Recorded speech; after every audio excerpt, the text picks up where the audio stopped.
Hey guys, welcome back to a Truck Talk Tuesday, where we talk in the truck on Tuesday. But today, we're not in the truck, we're at the back of the truck.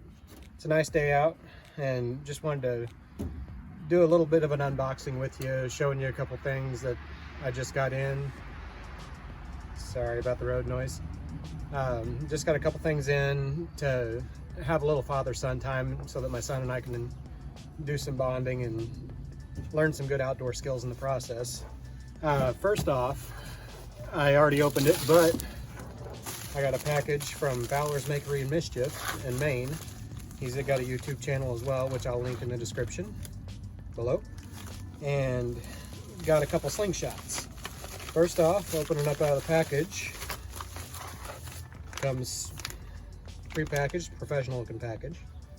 And I was kind of wondering if it was going to come looking professional or not, since he's doing his own stuff, but it looks like this is one that he's reached out to Simple Shot and they've packaged for him, and it's his own customized Fowler. I believe this is the Sparrow. Yeah, the Sparrow. And it's one he designed. He's got a video on it. I'll see if I can find a link to the video, but if not, you can check out on his channel and search. But just one he designed and he really enjoys, and it comes with everything you need to get started, which I wasn't 100% sure. I already opened the other one. So it has bands in a package, and it comes with more than one band to start with, which also surprised me. It was quite a pleasant surprise. It comes with 2 sets, and they're decent quality. I picked the black bands. I don't know if these are 0.05 or 0.08. I ordered 0.08, but he had said that they were out of 0.05, but I also ordered a roll of slingshot material, so I don't know if that was the 0.08 or what. It does not say on the package that I can tell, but it's for 7/16 ammo. And up here it says that this product is for everyone, and it has also an intermediate and an advanced level. So that's that on there. I already installed bands on mine, which he also has a video on there on how to install the bands. And I gotta say, it's actually a nice pull to it without being too much. I've done a few shots with it, but I'm gonna do a couple here on video for you. And then there's also the roll that I had said, which the bag has different things marked on, or different options here to mark what size bands it is, but it's not actually marked on it. So there, I don't know, but that's a roll so I can make my own bands as these wear out. You just got to keep that somewhere where it's out of sunlight so it doesn't dry rot. And also in the bag was his custom signed ball card that he talks about that comes with his stuff. So I'm not sure if you can see that very well. See if I can get you a little closer shot. But this is actually signed by him as well, which you can see just looking at it that it's been signed with a Sharpie, and that's his signature. And then we have a sticker that's the Old Samurai Catapults, is what Google Translate said it is. Looks like I got a neighbor coming over in a minute too. So there's that. Also ordered off Amazon. It says 600 pieces of clay slingshot ammo, 7/16. No, it's not coming out. Okay. Comes in multiple bags, and I don't know if they sold it by the weight or what, but it's about 5 pounds of ammo. I can't remember what it said. It's by Sirico. It says perfect ammo for practice, which is pretty much strictly what I'm going to be using here in the yard, since we have chickens and ducks running around.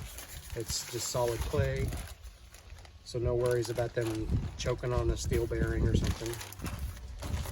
And I also ordered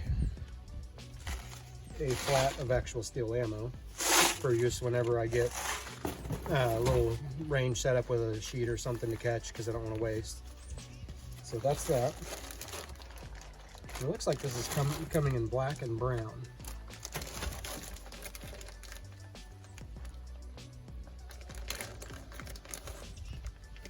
Just a little 7/16 ball ammo. And on this video, they say bands that go over the top need to be shaped like a V down on the inside here. V for victory. If you're doing the other way and it's folded the other way, he says that's A for awful. So that's his little way to remember how to do it.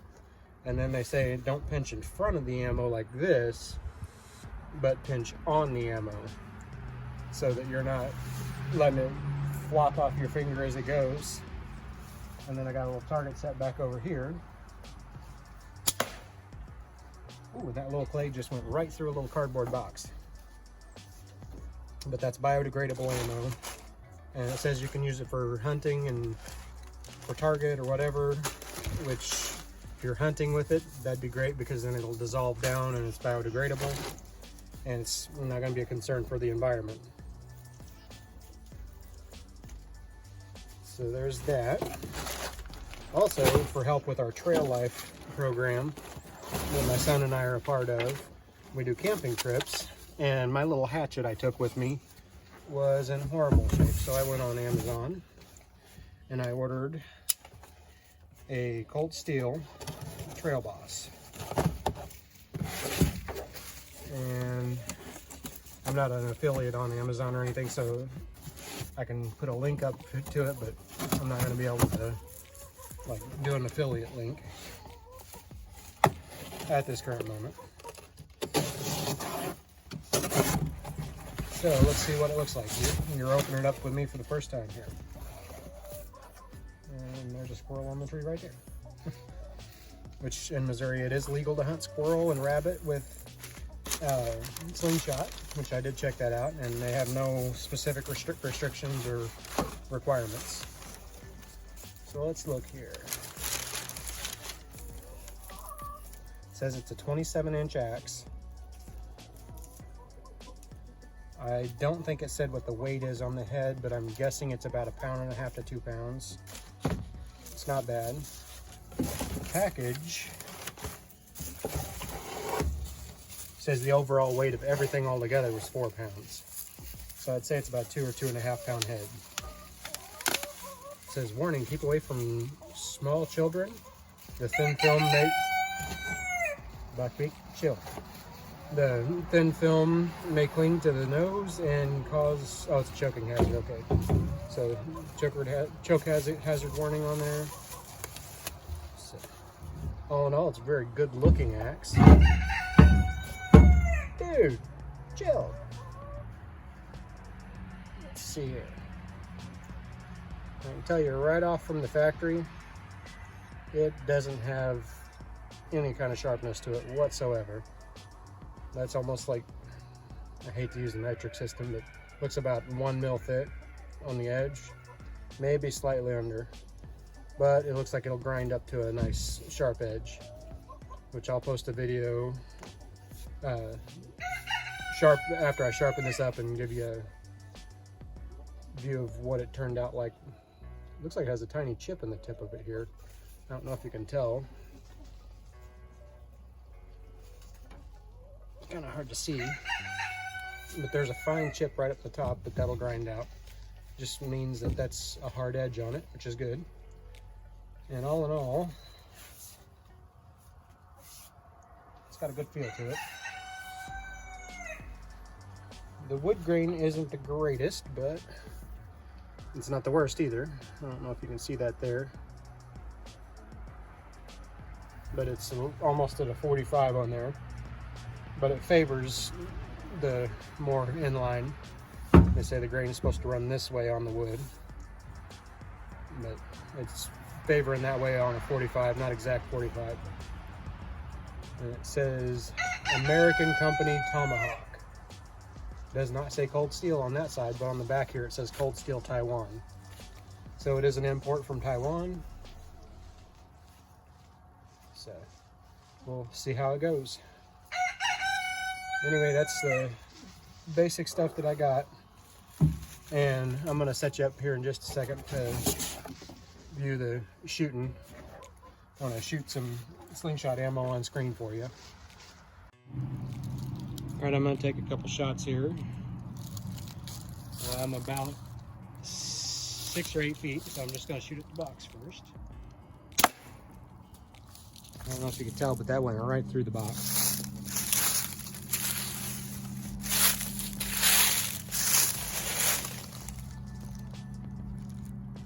Hit right there just off to the side of the R.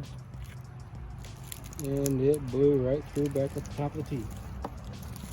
So now at the actual little spinning target, this is made for slingshots and also for air rifles and stuff, so just a good little plinking target. And I'm probably not going to hit hardly.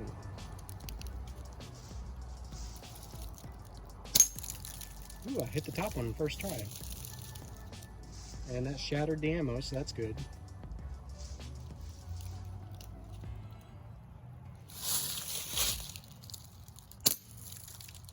Hit the rail.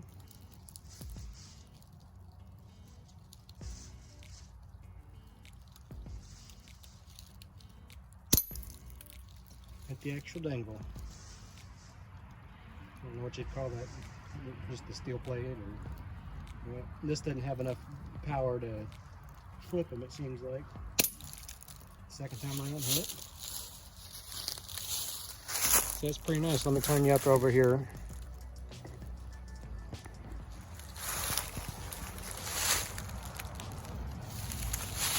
That's a good,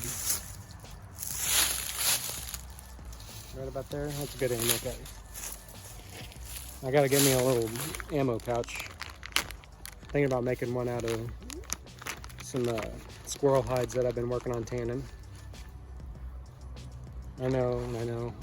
People are all worried about animal friendly and all, but I'm a hunter. I try not to waste. Sorry about the road noise. I try not to waste anything I harvest, and I try to be a responsible hunter. Post all that stuff on my outdoor channel that I have, the All Bright Adventures Outdoors. And I'll also try to have a link in the description for that as well. And I don't have very many videos on it yet. I've been doing a lot of hunting and trying to make some time for videos for that. Ooh, just missed. But yeah, trying to make some videos for it. Kind of hard to do, trying to film by myself while hunting. I got a bicycle mount for a GoPro, or not GoPro, it's just a little generic action cam that I gotta put on maybe my 22 and go squirrel hunting on the channel, or I can mount it to my deer rifle or whatever, but I don't want to put any of that stuff on here and worry about channel issues and stuff. I want to keep this as family friendly as I can on here. Right on. But I want to try and post enough content on that channel of hunting, fishing, just outdoor fun and kayaking, boating, all that kind of stuff, but I want to kind of keep it separate. That's why I have a secondary channel. But I only have like one subscriber on it other than myself. I gotta work on my aim. I wanted to get a little practice in before my son got home to see what he's got, and got 2 of them so that we could have some fun together. Ooh, I just nicked the top edge. But trying to find something fun that he can get out and enjoy and maybe learn some useful skills from. Just nicked it again.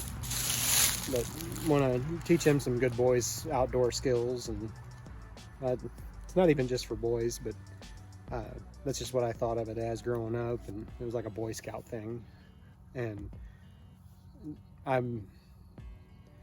to an age where I'm really getting into wanting to get back to doing outdoor type stuff and have fun with my son and stuff while he's young, because we only got 6 more years before he's looking at getting out of school, and that's kind of scary. And I want to make sure that once he's out on his own, he'll have some skills that could actually potentially put food on the table for him if he's ever in a dire situation and not able to feed his family or something like that, like economy wise. And I want him to be able to get out and hunt if he needs to and put food on the table that way, or fishing and all that. But I also want to teach my girls that, but they're still under 10, and I'm kind of saving that for as they get about 10 to really start pushing to get them out hunting. But I'm not gonna just view that as a girl skill. I want them to know too. I also want them to know how to process their own animals, because I mean, I honestly think everybody should be capable of gutting a fish or gutting a squirrel or rabbit or a deer even. And it's just a good, viable life skill. And yeah, it's a little gross, but I have a friend that he had never really done any of that stuff until he was an adult, and now he's getting into hunting. Sorry, school just let out here in my town. There goes the bus. But he didn't really do much in the way of that, so I've had to show him some stuff, you know, because I guess his dad wasn't really much of the outdoorsy type growing up. And it was interesting his first time watching me gut a squirrel, and he he did okay for just a little bit, and then he got a little uneasy about it and thought he might throw up or something for a minute, and then got over it and came back. And luckily he was determined and he got into it, and now he processes his own stuff like no problem at all. And I'm glad that I was able to pass that on to somebody at least. I mean, no, it's not my own kid yet, but I've even had my son helping me with deer, and I think I even had him helping with squirrel and fish and stuff. So it's just something good to be capable of doing, and also good to be okay with it and not actually get grossed out by it. I mean, yeah, it is a little messy, but it's a fact of life. It's, I mean, if you think about it, all the food you get from the store, someone had to gut it. So it'd be better to take that step out of the equation to where you're not just relying on someone else to do the gory stuff, where you're able to know where your food comes from and take part in that. My wife, she's super squeamish and doesn't want anything to do with the carcass of any sort. So if I get a deer, I have to hang it in the garage or down in the barn where she can't see it. And I've resigned myself to the fact that she'll probably never want to take part in anything like that. But I think all children should be exposed to it at some point to learn how to do it and not be scared of it. I know it can be a little scary to try and get into, and if you've never done it before and you want to get into it, I know like here in Missouri, the Department of Conservation puts on a deer processing class, usually once to twice, at least once a year, I think. And I think they've already had the one for this year, which they might have actually canceled the class because of COVID, I'm not sure. But they put on stuff like that. There's plenty of YouTube videos for learning. I actually learned more about deer processing myself from YouTube. And as a kid, I never really ended up getting a deer. I didn't get a deer myself until I was an adult, but did a lot of hunting as a kid. And Dad never got anything, but he didn't have much time to hunt. He was always working. So a lot of the stuff I've learned by myself or from books or from YouTube videos. And only since YouTube's become a thing. I'm 34, so I mean, as I was growing up, it was pretty much just learn on your own. So, or learn when Dad was not working and able to help, which he showed me how to gut fish and stuff like that. But we never really got any big game animals. And my first big game animal was actually 3 years ago, and that's here at this property. I'd done a lot of hunting. I'd help actually processing deer in the past for other people. For a father-in-law for my first marriage, he let us pitch in and help out and learn a little bit. And then helping some people on the side of the road that got a deer, but they wanted to keep the deer. Like they hit a deer with their car and or with their truck, but they'd never done anything like that. So I just got in and helped them make sure the deer was dispatched and not suffering. And then my cousin and I gutted it there on the side of the road for them so that they wouldn't have guts to take home. And then they just went and deboned it when they got home, I assume. But got a free meal out of that too, because they took us out for cheeseburgers to thank us for helping them on the side of the road. So kind of neat how just little things in life can reward you in little ways like that, which it was nice to get a cheeseburger. I was hungry and we were thinking, yeah, what are we gonna have for dinner? Probably a PB&J sandwich. And yeah, we ended up getting a cheeseburger meal out of the thing. So just pay it forward any chance you get. Little acts like that can really make a difference. And having skills like that, you can also provide stuff for neighbors if they are having tough times, like through COVID. I know we took eggs and stuff to neighbors to help out and tried to socially distance to deliver them. And it's just really good to build a sense of neighborly kindness and help them out, because we didn't know who was going to be able to do what, or if everybody had everything they needed. So, but we helped them out, and even gave a guy that helped me out on some stuff, a little bit of deer meat from last year. Gave him a few steaks for helping me move some hay and stuff, and just as a thank you. He wasn't asking anything for it, and my tractor at the time wasn't able to move a bale of hay, so he came over with his bobcat and moved it for me, and I gave him a little pack of deer steaks. So anyway, I'm gonna go ahead and hop off of here. I got a few things to take care of and all that, but just wanted to share another Truck Talk Tuesday with you. Sorry I wasn't in the truck, but it's kind of nice out and I'd like to spend it outside, so I'll catch you for the next one.